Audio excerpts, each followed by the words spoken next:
Buenas tardes. Empezamos la segunda sesión del segundo Congreso Internacional de Aspanaes. Son las 4:10. Vamos a dar paso, según el programa, a la primera mesa, titulada Evidencia, de efectividad en las intervenciones educativas en autismo.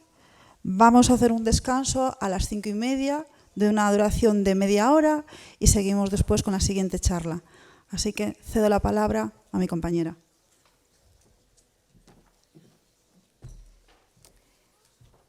Bueno, buenas tardes, espero que hayáis cogido fuerzas con la comida.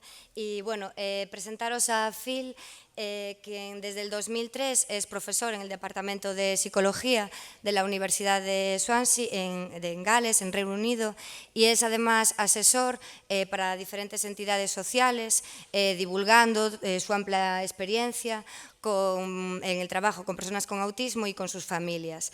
Comentar también que ha trabajado como editor de revistas y publicado más de 200 artículos de diferentes temáticas, como psicología del comportamiento, aprendizaje, memoria, y como no, tiene una amplia, gran parte de sus publicaciones se centran en intervención en el autismo, tratando diferentes temas como el reconocimiento de emociones, la flexibilidad de pensamiento, las dificultades de comportamiento también y la aplicación de las nuevas tecnologías en el aprendizaje.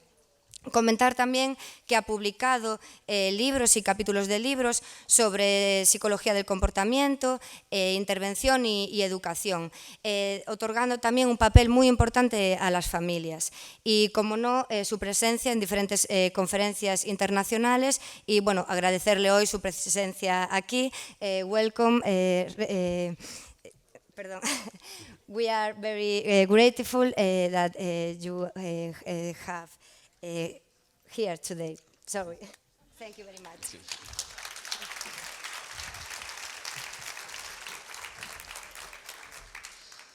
Thank you. Thank you very much for inviting me. It's very kind. Thank you for what I hope was a wonderful introduction. I'm assuming it was, and I'm very, very pleased to be here. When Juan asked me to come, he gave me a title. He gave me this title, and I thought, I can't give that talk. I don't speak Spanish. Then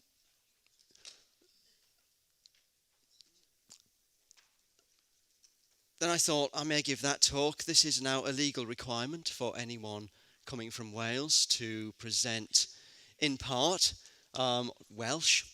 This is the Welsh title of the talk. I put this in partly because of that and partly because I wanted to scare the translators. This is the university. Swansea University is where I work. This was taken on the one bright and sunny day that we've had in the last 10 years. I look at that for a while because it just fills me with joy. This is the usual state of affairs in Swansea, so I have to say I'm feeling very at home over the last day or so, as well as the wonderful welcome that we have had here. Collaborators, I have to say a big thank you to Lisa Osborne, who's sitting at the front, also my wife, who has instigated at least as much of this research as I have. What am I going to talk about? I'm going to talk about the effectiveness of different interventions for autism spectrum disorders. I'm going to present some of the evidence that we have for these interventions. And in particular, I'm going to give a little bit of an overview, a little bit of a background of why it's important that we intervene. And then I'm going to look at some particular studies, starting with a very seminal study of around 30 years ago now, that presented by Ivor Lovas, which started much of the applied behaviour analytic approach to early intervention, but then run into what we now know about the advantages and the disadvantages of behavioural interventions. Also moving on to look at Teach, a very structured teaching programme, how that works, what that's good for, what that may not be quite so good for. Reviewing some of the developmentally based approaches, and then looking at what are commonly called eclectic approaches, the type of approaches that meld together parts of other intervention strategies. And then try to summarise what we know, which is not enough, about what works, and particularly with whom does that intervention work. So if we look at a little bit about the background first, there are a number of things that I think we need to be very clear about, and I think many of the speakers so far have addressed these comments very, very well. Everybody's autism is different. We tend to think when we use a term like autism that we know what it is. We tend to still hold on to a medical model where we have a specific disease caused by a specific virus, and autism isn't like that. You all know that there are shades of autism. There's a huge spectrum here. So we need to be very careful when we say which intervention is going to work, because it's not a sensible question to ask. We have to ask that question with reference to the type of individual who's in front of us at the time. The work that I'm going to talk about today largely focuses on children with autism spectrum disorders. That leaves out a vast range of individuals who are not at that developmental stage, and for whom many of these interventions may not in themselves be appropriate. I'm also going to be focusing on a group of people who tend to have associated learning difficulties, and that's a fair chunk of the autistic population. But I think we need to be very clear that does not represent all people with ASD. For example, in Wales, the Welsh Government sponsored a free conference a few weeks ago for people with ASD, where they were sitting in the audience where you are now. And they also were providing 50% of the talks that they were listening to. This was a model of inclusiveness. Instead of ourselves as non-autistic experts saying this is what you need to hear, they were setting the agenda. Now, of course, there are a number of people with autism who can do that, but there are also people who can't. And I think we've got to keep in mind when people like myself talk about interventions, we're talking about interventions for a specific group, and I'll try to point that out as we go along. Interventions for ASD, why should we do them? And that seems like a rather stupid question to ask, but it's still a question that you will get asked by service providing managers or even people in government, and it's not an unsensible question. People with responsibilities for populations need to take into account everybody's need, not just a particular group of individuals. So if you're asking for a service for a particular group of individuals, you need to be sure you can answer that type of question. Why do we need to intervene? The answers, thankfully, are fairly straightforward in the case of ASD.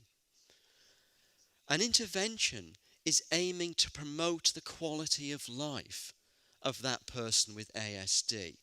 And that sounds like a fairly vague statement, and indeed it is. because what quality of life means will differ from individual to individual. And you have to focus on that person's needs. But nevertheless, intervention will help. Intervention will also, and this is really important, relieve much of the psychological and the financial burden on the families whom are caring for that individual. And we can't forget those families. They are an integral part of this. And most people who are parents of a child with autism will know just how much responsibility and strain and pressure that extra need of that person is. They take the brunt of this and have done for many, many years. And developing appropriate interventions that a society can offer helps them as well. But also, intervening helps with cost. Early intervention can help save a huge amount of money later on for the taxpayer, for governments, and for all of us. So there are very good hard-headed reasons, as well as the humanitarian ones, for making sure that we get our interventions right. There are other very good reasons. We've already seen slides like this today. The prevalence of autism over the last 10 or 20 years has increased beyond all prediction. And there are multiple reasons for that. In the end, the reasons don't much matter. That's what we're dealing with as service providers. We are dealing with more and more people who are going to come along with a set of needs that we are going to be required to fix. The cost is enormous. There are costs associated with home care, nursing care, and just informal day-to-day care. Those run into billions of dollars a year. Helping the individual with ASD will reduce those costs, will free that money up for other areas of use. So this is an important issue for every single person, not just those people with autism. The prognosis for people with autism hasn't been good for a long, long time. I know we're all trying to be very positive, and the messages that have come through this morning have been very, very positive.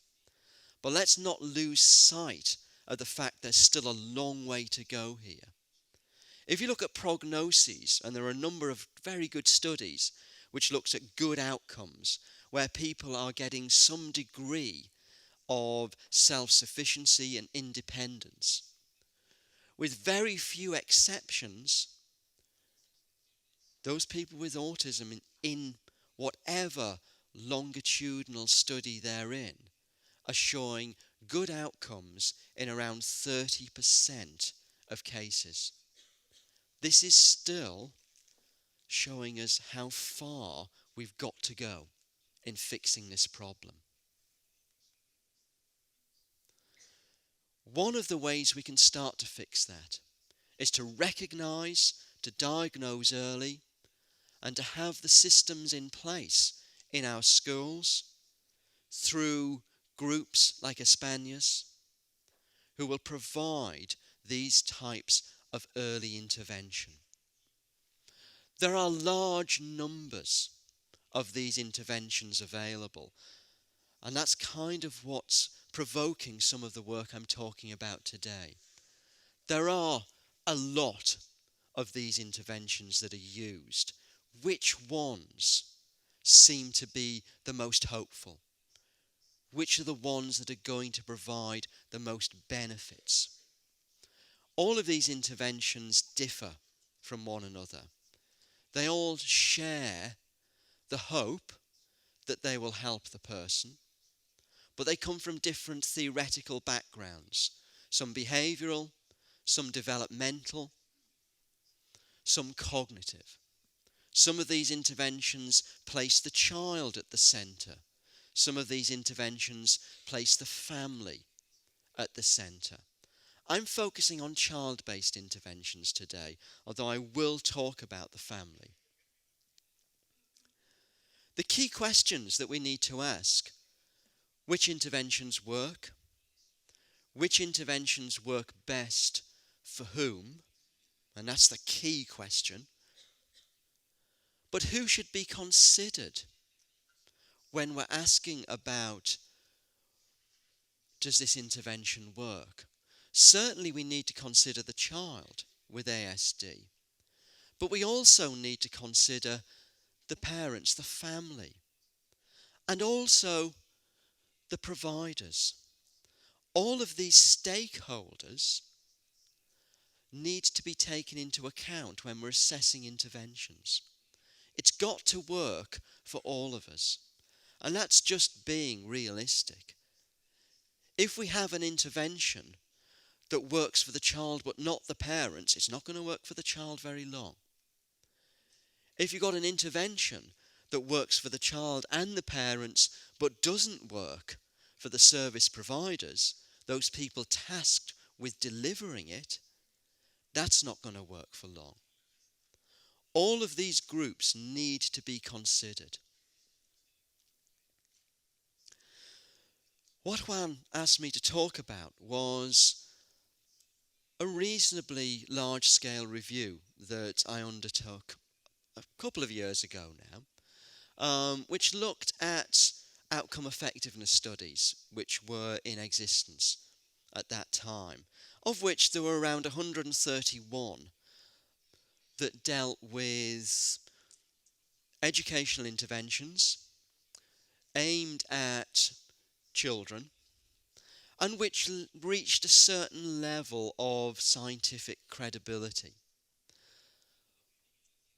What we tried to do was to pool the results of those interventions, analyse them by intervention type, and also look to see which interventions worked best for which types of individuals, trying to identify some predictors of outcome. So when a child presents, we can assess the child, see what the child's needs are, and then be able to turn to the appropriate interventions. And that was the philosophy behind the approach. I was trying to get away from a philosophy which tries to push one particular intervention. And we can find ourselves falling into that trap relatively easily.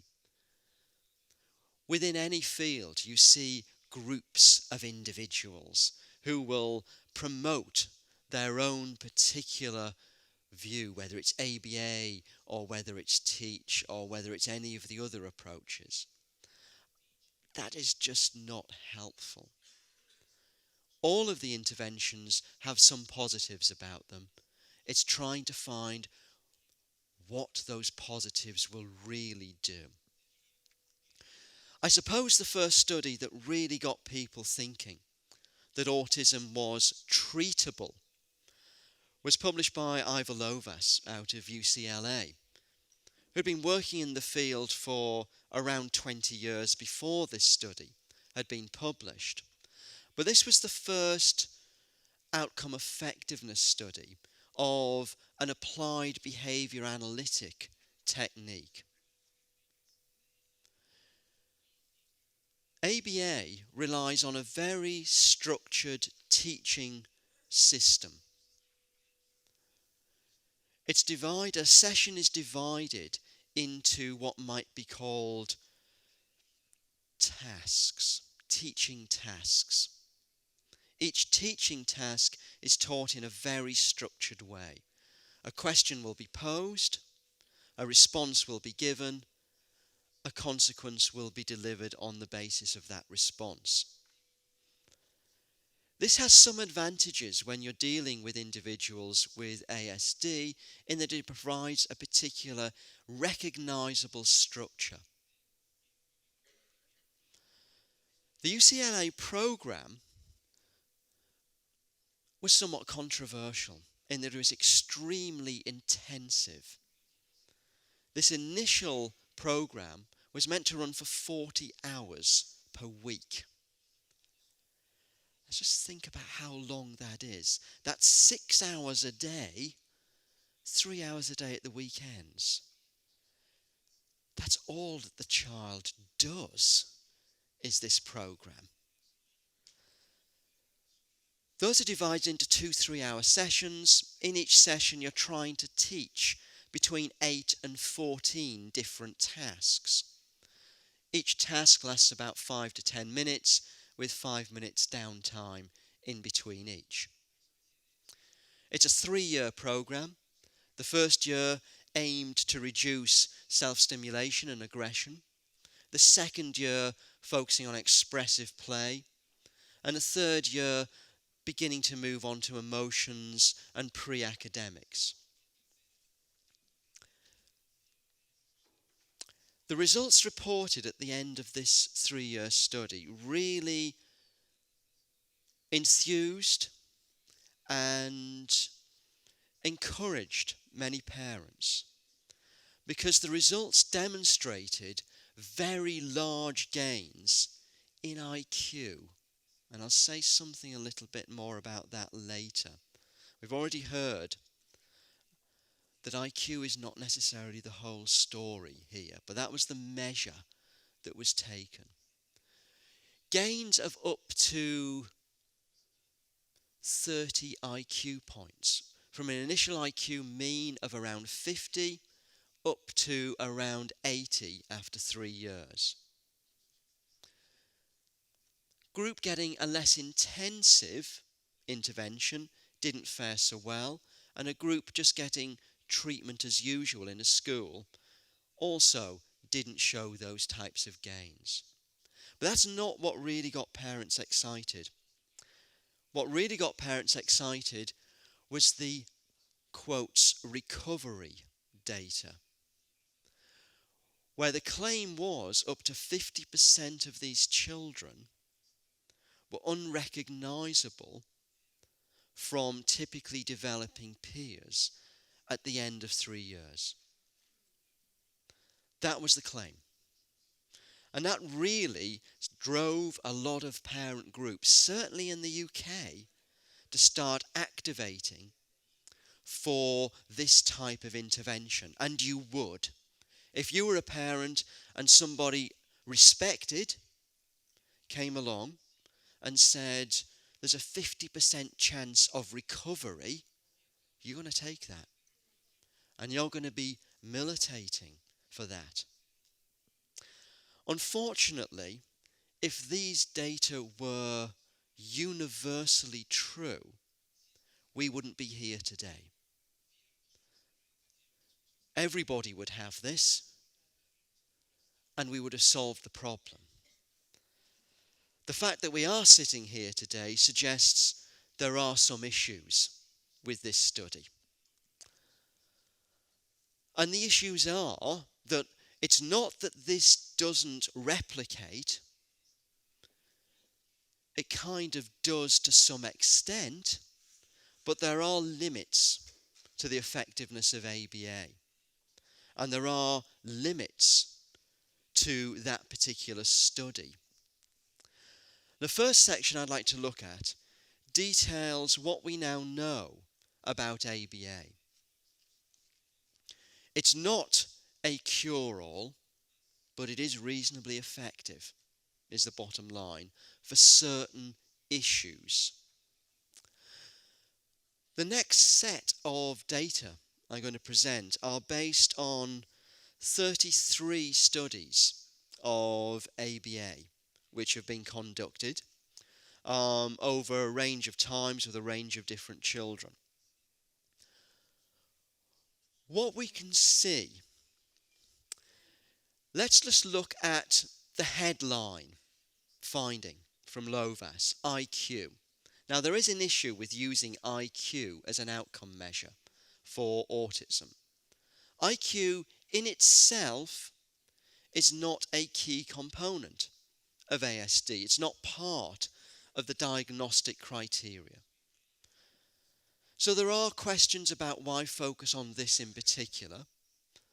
Having said that, it is quite important to have a degree of intellectual functioning.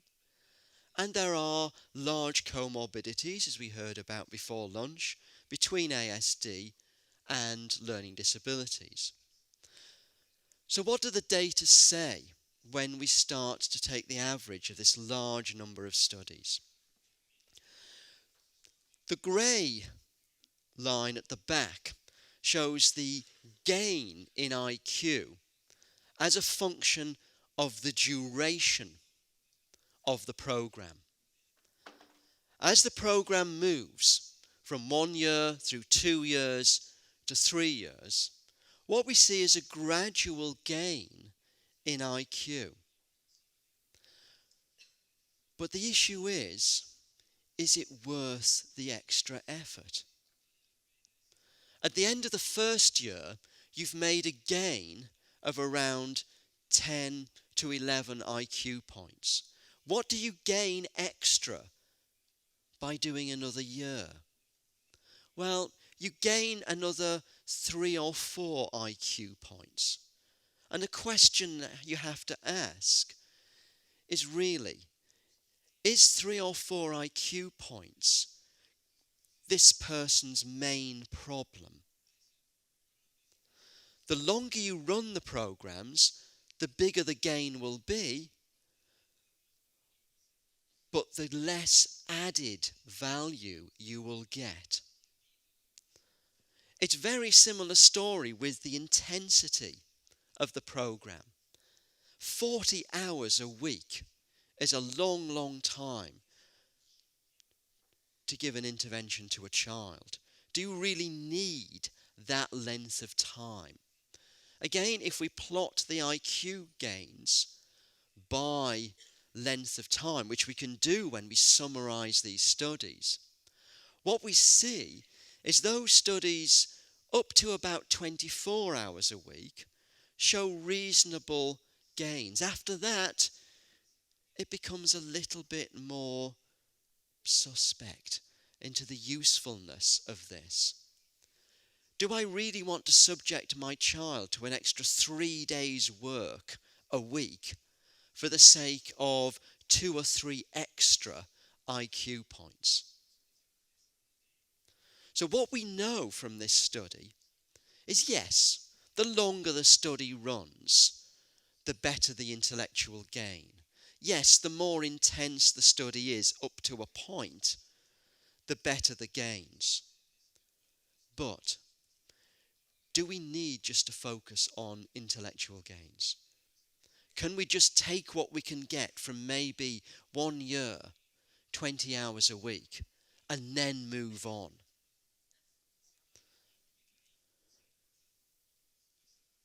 When we start interrogating the data to look at adaptive and social behaviours, what we see is ABA doesn't quite fare so well.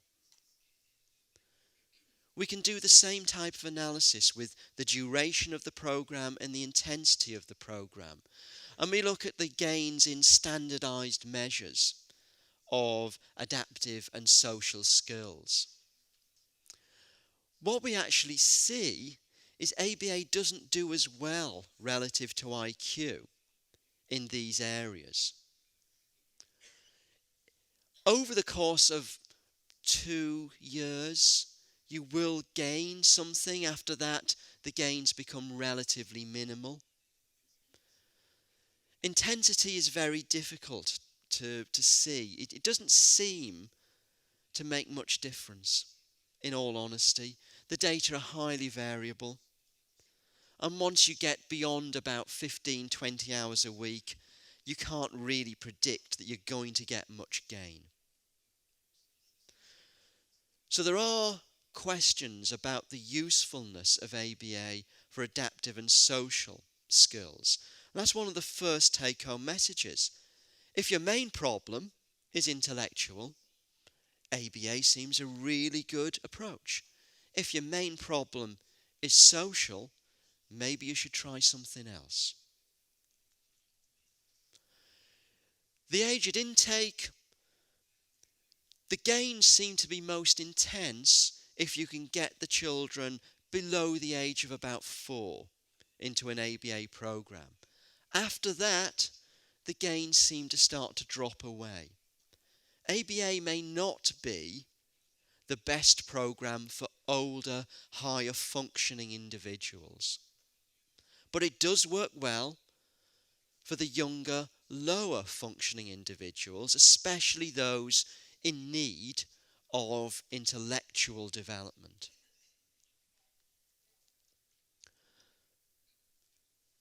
We can also look at the gains that are made in intellectual development as a function of the child's intellectual development at intake.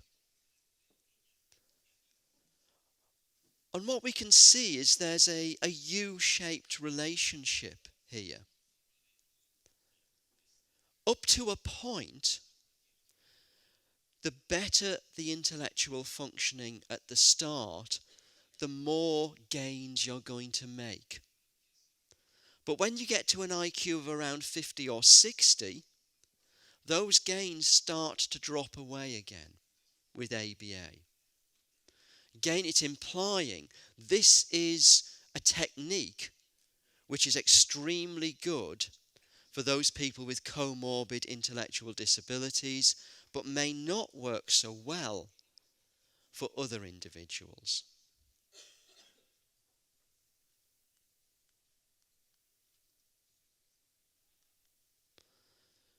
So that's the story for ABA. There is a much more complicated backstory to all of this, but those are the take-home messages. Choose ABA for particular groups of individuals. Think about reducing the intensity. Think about reducing the duration. Think whether it's actually worth the extra cost and effort to gain a few more IQ points. And I'm going to tell you it is or it isn't. That's a decision for you. Those are the data. The next models that I'd like to look at are teaching environment modification models. These are models where the environment in which the child is placed is modified so as to be more conducive to that child's abilities and needs. And there are a number of different ways that this can be done. The most famous of these types of approaches is the TEACH approach, a North Carolina system. But there are others. There's a LEAP and Higashi systems, all school-based, all attempting to modify school environments, all attempting to design the environment to be optimal for a person with ASD, to be highly visual, to be highly structured, to reduce change, to reduce novelty, to stop that very scary disruption that change and novelty produces for an individual with ASD. We look for the skills of an individual and use those in the teaching environment, and we're sensitive to their limitations. Now, I'm not going to go through this slide. This is just to illustrate there are a number of different approaches which are available. TEACH, LEAP, Higashi are just some. So, for example, TEACH, North Carolina, LEAP from Pennsylvania, Higashi, Daily Living Skills Therapy, Tokyo. Differences in their approaches, but they're all attempting to modify the environment of the school or the home for the individual with ASD so that they can function within that environment. In terms of the data on these approaches, the only one that has been studied to any great degree is the TEACH model. And there are 18 such studies of TEACH which will fulfill some minimal scientific criteria. And we can look at the gains in IQ, language and adaptive social behaviour. And we can look at this by the location. Is it run in the school or the home? Is it run for a shorter period, around 15 hours a week, or a longer period? Is it conducted with younger or older children? Is it conducted with children with lower or higher IQs? There's not such a clear message emerging from TEACH, it has to be said, about which individuals this is going to work with.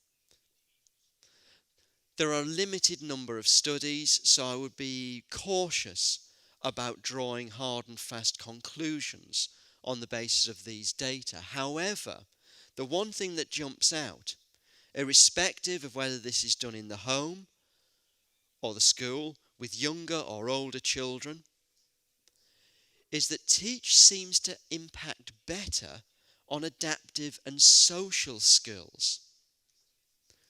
It does a better job with that than it does with the intellectual development of the children. So if you have individuals who have a slightly higher intellectual functioning capacity but need development of their social skills, then TEACH might be a program that you would consider. And there may be natural progressions here. When we worked with a lot of the local authorities in South East England to try and develop a model of education, one of the things we suggested was that if an individual is turning up with a degree of intellectual impairment or severe behavioural problems, do ABA for a year. But as soon as those problems seem to be improving, get the child into a social school supportive environment that is well suited, and there's a lot in that term, well suited, to the needs of that child.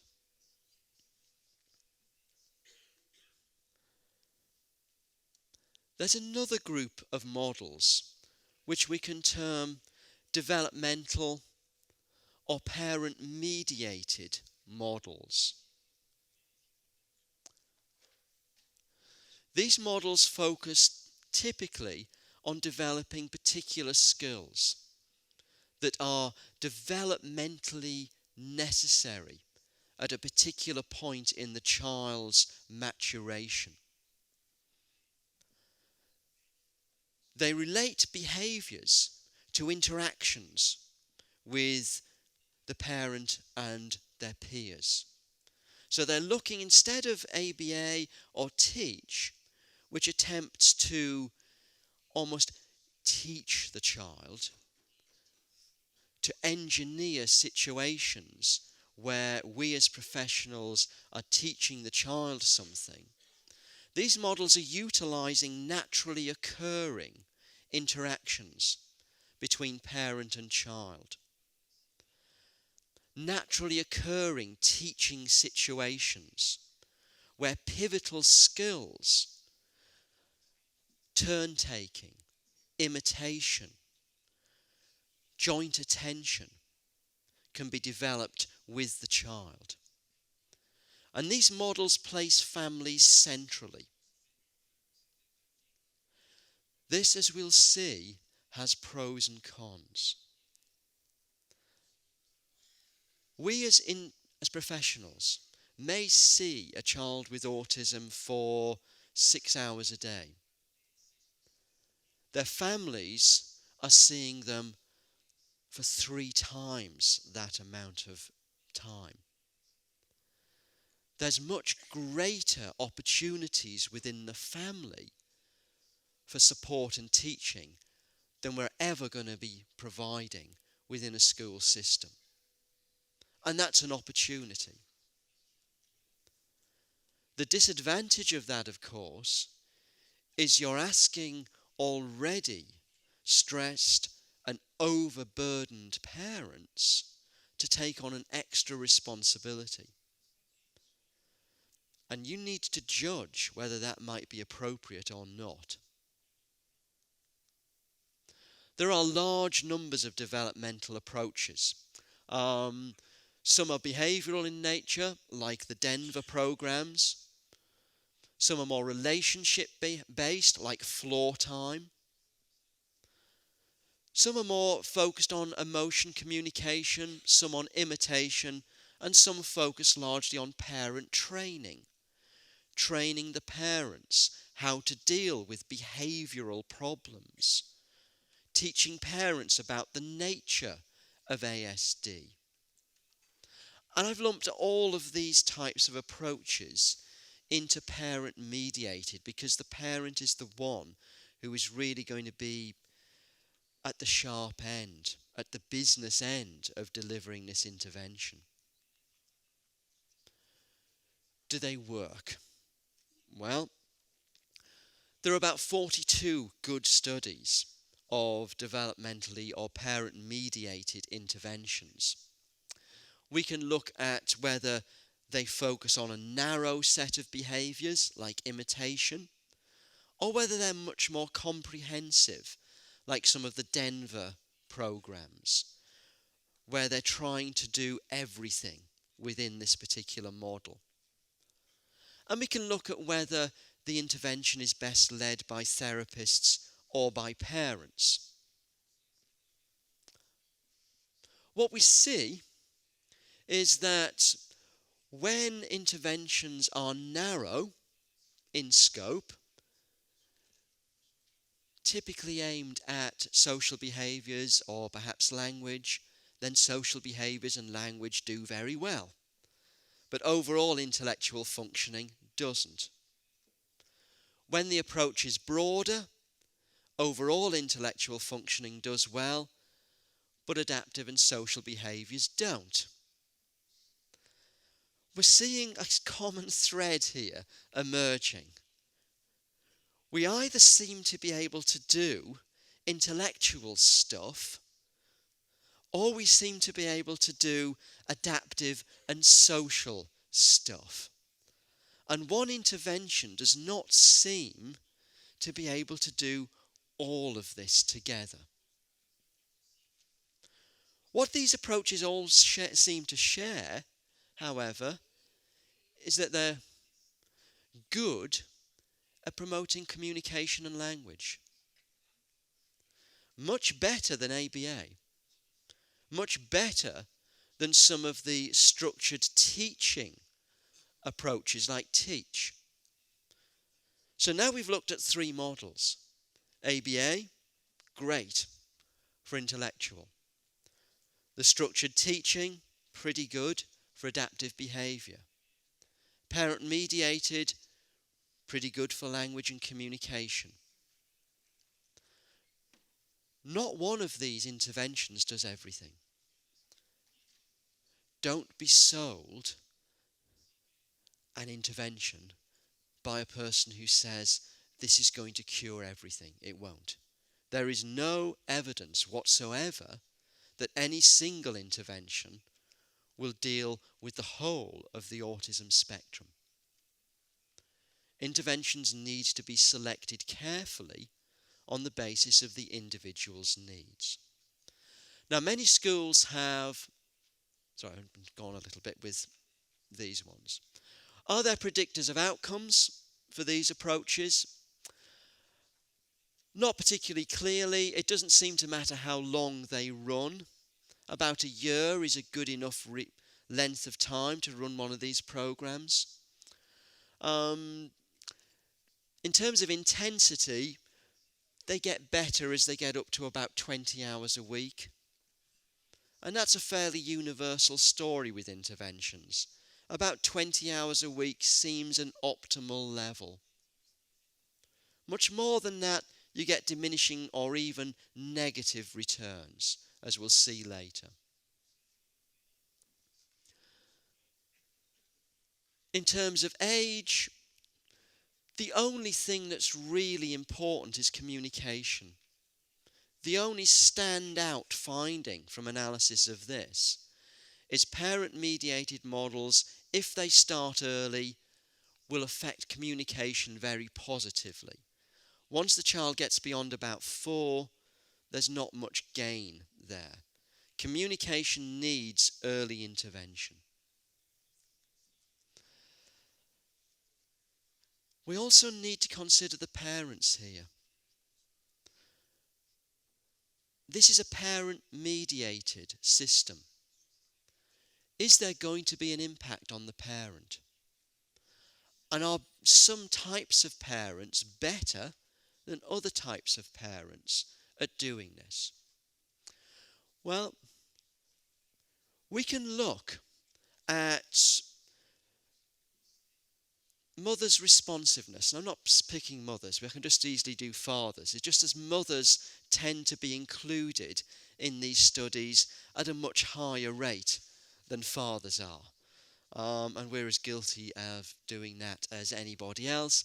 It's just that mothers volunteer in a way that fathers, you have to really work at it to get them in the study. So whether this applies to fathers or not, I don't know. I can't see why it wouldn't, but the data isn't there to generalise that statement too. So I'm going to pick on mothers for a while. Is it important that the mother's behaviour changes? We can measure changes in the mother's responsiveness to the needs of the child. And we can group mothers into people who have changed their responsiveness and people who haven't. And we can look at the gains that are made in the child as a function of the mother's change in responsiveness. The more the mother's behaviour changes, the more the child's behaviour will also change. And this shows the absolute need to interlock parents and children in any intervention. This is not a criticism of mothers. This is a criticism of interventions that don't focus on helping parents as well as helping the children. Because if the parents can't change, their children are not going to change. And I don't think there's anything extraordinarily controversial about saying parents influence their children.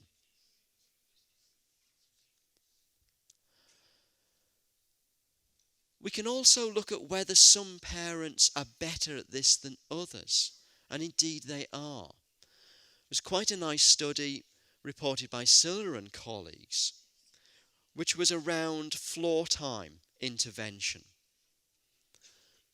They divided their mothers, again, because they're the ones who volunteered, into mothers who were insightful about the relationship between their behaviour and their child's, and mothers who couldn't quite get that link, non-insightful mothers. And they looked at the gains that were made in floor time, this interactive natural training intervention, and found they were limited to those children whose mothers showed good insight into the relationship between their behaviour and their child's. If the mothers did not have good insight, you didn't get those same gains. Perhaps as professionals, one of the things that we need to do is find sensitive ways to enter into discussions with parents about whether a particular intervention is suitable, not only for their child, but for their needs as well. These are parents who are dealing with an awful lot. They are incredibly stressed. Stress, we know, impacts all sorts of cognitive functions. Synchronization of behaviors, sensitivity to others will be adversely affected by high levels of stress. Those parents who are feeling that may not be best suited to mediating their own child's intervention. And when we're assessing and diagnosing, as we heard just before lunch, these are the important questions that we need to be asking. And we need to be able to find ways of having that dialogue with a parent. And this is not an easy dialogue to have. To say to a parent, I don't think you're going to be able to do this properly because of the issues you're dealing with. That doesn't apply to all parents, but we've got to find out who is going to be able to deal with it, who isn't. With the ones who aren't, those people need support, and we heard about support earlier on. Support is absolutely critical, not only for the child, but for the parents as well. Most schools don't follow a particular model. Most schools will use an eclectic approach. And in some ways that's the kind of approach I'm suggesting might be appropriate. But it's got to be the right form of eclectic approach. If we look at what schools use, these are the types of procedure that schools tend to use. One study by Fredrickson and colleagues in the UK, one study by Starmer and colleagues in the States, found that schools will use a vast array of approaches. The fact that these numbers sum to more than 100% suggests that schools are using more than one approach in their autism teaching strategies. They are eclectic in that sense. Most practitioners, if they're sensible, will adopt an eclectic integrative model of working with individuals, because it's not about us, it's about the person with ASD. It's not about our pet theory. It's not about what we want to be true. That's completely irrelevant. What's important is what's working best for that individual. And there are a number of ways we can categorize eclectic approaches. Treatment as usual is just whatever happens to be available in the school. Turns out that's not necessarily so good. Generic eclectic approaches just take from different brand names and glue them together. Again, that turns out not to be quite so good. But there's increasing evidence that what's called, Sue Ingersoll calls this a technical eclectic approach, where elements of different strategies are used on the basis of the evidence, that works really pretty well. There are 33 good studies of eclectic approaches that we can look at. These can be run either one-to-one individually, in a group setting, or in a mixed setting of some one-to-one and some group work. And we can look at how these approaches affect the three functioning domains that I focused on: intellectual, communication, and adaptive social. What we see is they tend to fare better with language and adaptive social functioning than they do with just the intellectual functioning.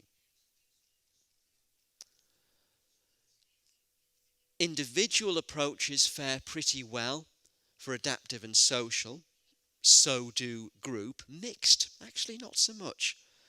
It's probably something to do with the changing circumstances the child finds themselves in, sometimes on their own, sometimes in a group. They do work pretty well for language. In terms of percentage improvement, there are a number of studies that have looked at ASD. Most of them will find around 5 to 10% will actually improve in their autism severity. Now, that doesn't sound much, but there are very, very few ABA studies, despite that early LOVAS study, that find improvements in the level of severity of autism. So we are getting some evidence for eclectic approaches. What's the impact of time? Well, intensity and duration positively correlate with language, but not much else. The longer and the more intensive eclectic approaches are, up to a point, the better the language will be, the better the communication will be. And this seems to be an area where these eclectic approaches do very well at. In terms of the age of the child, it's better to start younger if you're focusing on intellectual or language abilities. And insofar as there's anything in it, better to start a little bit older for adaptive social communication. Again, suggesting a movement here from intensive one-to-one individual approaches for younger children to the time they're 4 or 5, getting them into school group approaches. This is mirrored in almost all of these data. So what can we say about interventions? What type of systems do we need to have in place? What should we be looking at having available in our toolbox? The bad news, I'll get out of the way first. No intervention cures autism. There is no psychosocial cure for autism. Remember, we started this story with the LOVAS study, with the claim that 50% of children undergoing this intervention will recover. Sadly, that is simply not the case. When we look at the data for ABA, around 20% of studies report an improvement in symptoms. Around 50% report no alteration. Around 10% report a worsening of symptoms.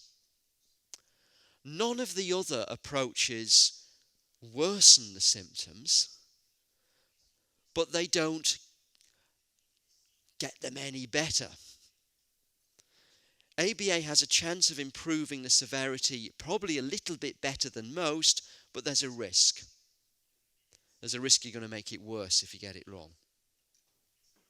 Most of these approaches make no difference to the diagnosis. They do make some difference to the functioning of the child, and those are two different things. Just because you have an autism diagnosis does not mean that you cannot function. Very large, lots of numbers on this study. Look at the colours.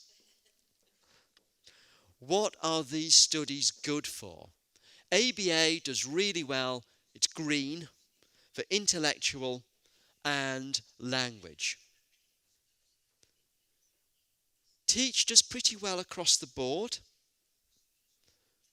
Developmental do adaptive behaviour and language pretty well. Eclectic do language pretty well. There was another group of studies I haven't talked about here, which are massage-based studies. I was deeply sceptical of massage-based. It just doesn't seem like the type of proper science I'm used to. It all sounds a bit Eastern and New Agey. However, turns out massage-based therapy does impact, when it's done well, on the adaptive and social behaviours of those children. And I'm suspecting it's working through a particular mechanism. Massage therapy, when done well, is done in a highly structured way, usually administered by a parent at a set time during the day. one of the things that does is provide structure into the family home. It also benefits the parent. It gives them, and perhaps stressed parents, time to bond with their child when they're not in a highly stressed situation. And that's going to improve synchronization and responsiveness in those parents to the child. It's also going to help the child almost by a form of exposure therapy, overcoming aversions to highly intimate forms of physical contact. And that might be playing some role in the improvement of social behaviours. But nevertheless, to my surprise, when I conducted the review, massage therapies do offer some positives in terms of adaptive and social behaviours. In terms of how long you should do these for, interventions probably need to be about 20 hours a week. Before that, you don't get much in the way of gains. 20 hours seems like a reasonable compromise in terms of how long the child is going to be in a particular placement. And that goes for almost all of these forms of intervention. The interventions do differ in terms of who they work best for and how they work. And this is a study that Lisa and myself ran, looking at the impact of temporal input of different types of studies on the outcomes. And what we see with nursery provision, an eclectic provision, and portage, a parent-mediated approach, and a local authority approach in the UK, which was similar to a Denver-type early intervention model, was the more time you put in, the better the gains, up to around 20 hours. And that's about the maximum they'd put in. With ABA, there was this rather concerning reverse relationship, such that around 20-25 hours, absolutely fantastic in terms of gains. But then the gains started to not only plateau, but get worse. And if you're doing something for 40 hours a week, as an adult, you're probably going to get worse at it too. It's just dull. Why shouldn't that be the case for a child with ASD? Initial severity of the ASD is also important. As we move from left to right on this graph, the severity increases. The gains are up the side. If we compare the top two lines, this is an eclectic approach versus ABA. At low severities, there is no difference in the gains that you get. It's only when the severity starts to get worse that ABA shows an advantage. So again, it's about matching the intervention to the individual who is presenting in front of you. The final thing I wanted to talk about was parenting stress. We talked about the importance of the parents. One thing that's very clear from the literature is parents of children with ASD experience more parenting stress than almost any other parents. And study after study after study has demonstrated that. And when I say parenting stress, this is stress which is peculiar to their parenting behaviours. This is not stress about life in general. These are not highly reactive individuals who will have a panic attack at anything. This is stress related to their parenting. And they are under huge amounts of it. This is important. In this study, we had parents and children who were undergoing an eclectic intervention. And at the start of the study, we divided the intervention into low time intensity, around 15 hours a week, and high time intensity, around 30 hours a week. We also measured the parents' parenting stress at the start of their intervention and divided them into low and high stressed parents to create 4 groups. Parents and children on low time intense interventions whose parents were low stressed. Parents on low time interventions who were high stressed. High time interventions with low stressed parents, and high time interventions with high stressed parents. The general trend you might expect is within this parameter, high time interventions would be more effective than low time interventions. And indeed that was true, but only for those parents who experienced low parenting stress. Parents who were highly stressed to begin with, their children did not make the same gains, even with high time intensity. And on looking at the literature, this is true of almost any paediatric condition. There's a large literature in terms of childhood diabetes. There's a large literature in terms of almost any paediatric condition that parenting stress impacts on the child. What we need to consider is that high parenting stress counteracts intensive interactions. We need to consider a service that provides support counselling for the parents as well. Because without that, the children are not going to benefit as well as they could from the interventions that we provide. What do we conclude from all of this? We conclude we don't know as much as we should about interventions.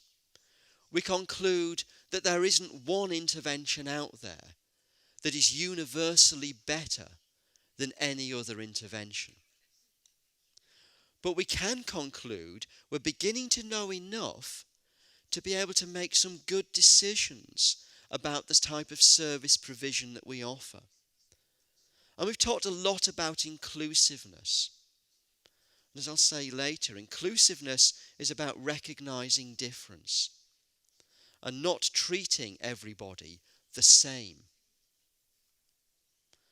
When someone presents for intervention or help, assessment is absolutely essential. Not only of the child, but of the family system. Both of these things are predictive of what interventions will work and what won't. If you have a child with very severe problems, the best advice, I think, is consider a highly intensive form of behavioural or maybe a developmental Denver model approach for about a year, and then move that child into a group or a social setting to start developing some of their social and communication skills. But at the same time, look at the parents as well. If the parents are highly stressed and struggling, ask what can be done to help the parents. Because without that, all of your interventions for the child are going to fail. Because you take that child for 3 or 4 hours a day. The parent has them the rest of the time. And without that parent support, you have nothing. If a person comes with relatively high skills, but they're struggling with their social, don't give them ABA. That's not going to help them. Focus on the things that they need. Modify the environment to help them. It's about having the capacity to individualise the treatment programmes and recognising we're dealing with systems here, not just with individuals. Now, I know this is very difficult. We're all stretched, we're all working within highly constrained situations and with the best will in the world. And today we heard a range of people in public office who clearly understand the problem, who clearly want to commit to that problem, but with the best will in the world, autism is a very small part of what they're dealing with. Their resources are limited, and it's not going to be perfect. What we have to find is a way of looking at the current local situation, saying, which of these models can we provide? We need an intensive one. We need a school-based one. What can we do here? Let's do that well, rather than trying to do everything. And we also need to work much more closely with the parents of these children too. I haven't talked about that a lot today, but that last study seems to me absolutely critical when we're talking about interventions. So it remains for me to say thank you. Thank you very much for inviting me. I've thoroughly enjoyed the Congress so far. I hope this contribution wasn't too catastrophic to your Congress, and I'm looking forward to the rest of it.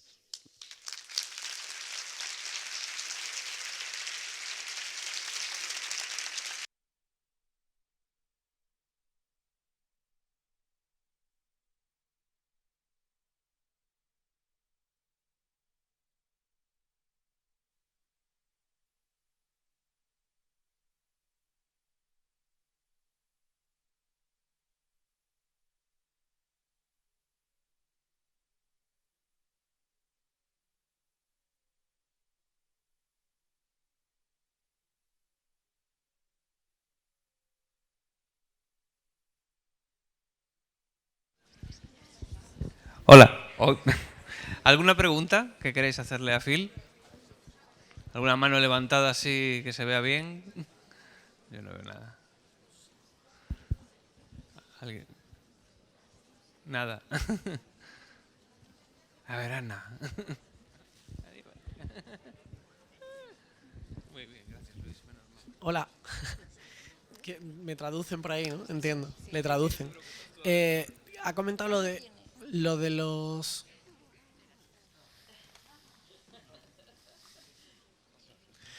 Lo de los métodos estos que ha comentado de masaje. Perdón, las distintas intervenciones que has comentado.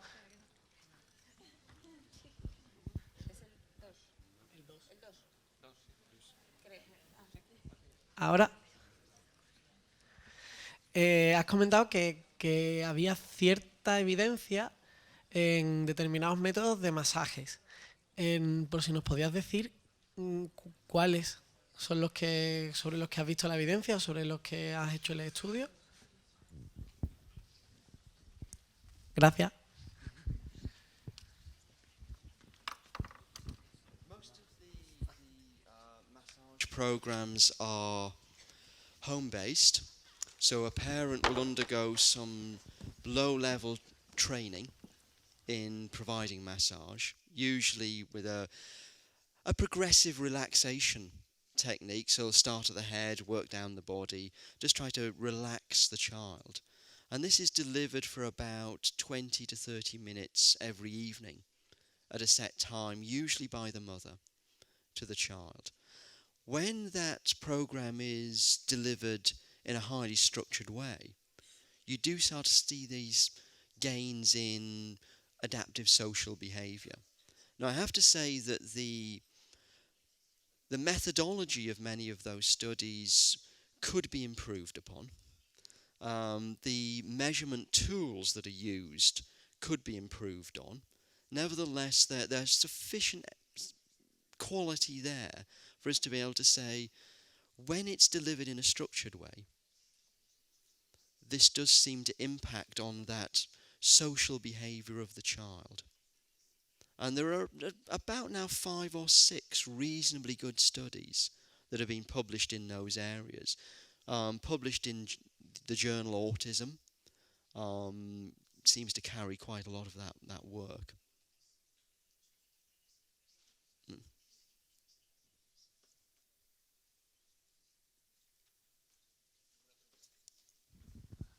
¿Alguna pregunta más?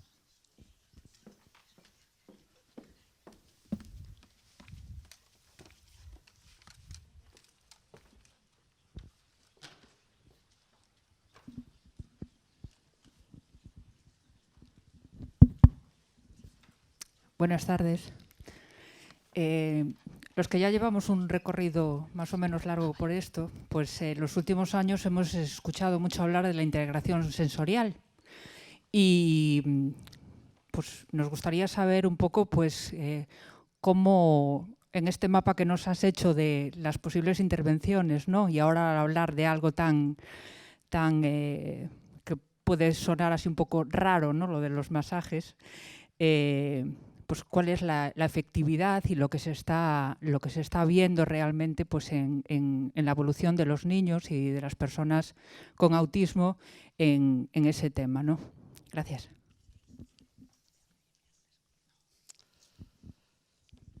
There are a reasonable number of studies that have been done on sensory integration therapy. The problem is they don't really seem to show much improvement in the child, and I deliberately didn't include them in the story because I didn't want to be overly negative, I suppose. The evidence for sensory integration is simply not there.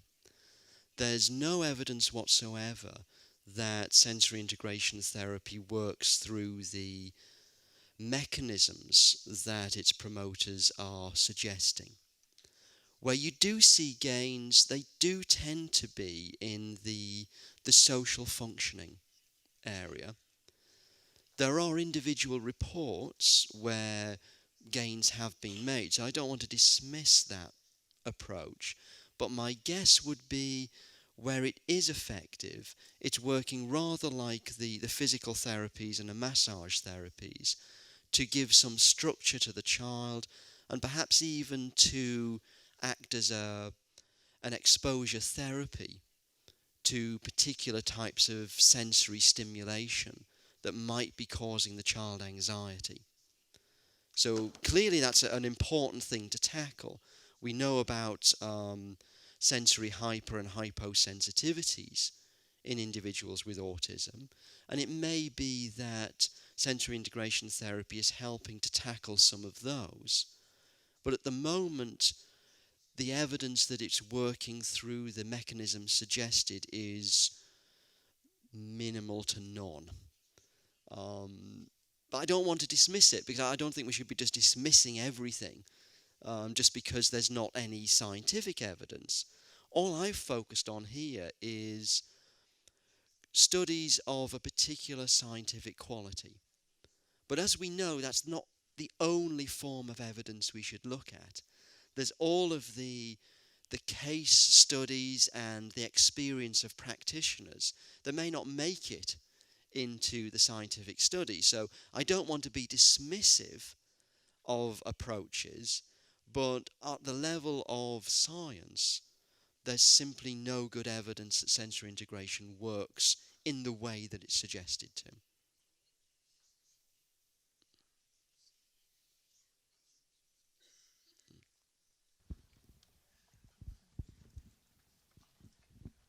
Sí, ¿alguna pregunta más? Pues, Phil, agradecemos tu intervención, que nos has ajustado además muy bien los tiempos, y tenemos ahora una media hora de descanso y continuamos con la siguiente mesa. Gracias.